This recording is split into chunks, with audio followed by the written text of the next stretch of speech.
Астағфируллахи-алғим. Неге олай айтып жатсыңдар, а? Ода тұрған не бар екен? Мен тек қана жаңбыр жауып кетті дедім ғой. Ал не? Үйтіп айтуға болмайды ма?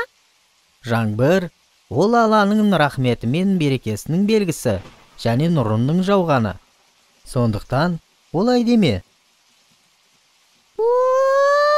Мен көріп тұрған жаңбырдың жаратушысы екен ғой ол. Және жаңбыр кезінде дұға жасаған өте жақсы амал. Жаңбыр кезінде оқылатын дұға есіңде ме? Iya. Allahumma saidan nafi'an. О Алла, осы жауып жатқан жаңбырдың берекесін бере көр. Дұрыс айтасың. Біз Алладан берекелі жаңбырды сұраймыз, селді жаудыруды емес. Сен бір сәтке елестеп көрші. Егер жаңбыр жаумаса не болар еді? Өзендер құрғап кетеді. Өсімдіктер жоқ болып кетеді, ал біз аштан өлер едік. Құранда жаңбыр туралы көп сүрелер бар. Ол жерде айтылады, жаңбырдың қандай қасиеттері бар, жаратылыстарға қандай пайдасын тиетінінің бәрі сол туралы айтылады. Машалла. Рарана, я Алла, кешіре көр. Мен енді білемін не үшін жаңбыр жауатын. Ол өсімдіктерді өсіреді.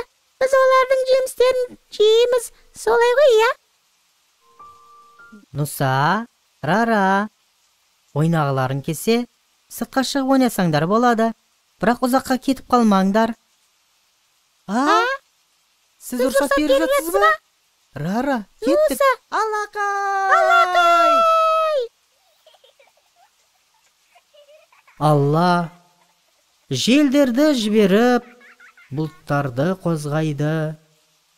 Одан соң оны өз қалауы бойынша кеңістікке жаяды.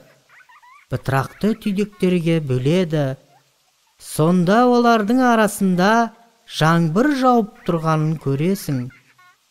Алла жаңбырды қалаған пенделеріне жаудырған кезде олар бірден шаттыққа бөленеді. Құран, Рум сүресі 48-ші аят.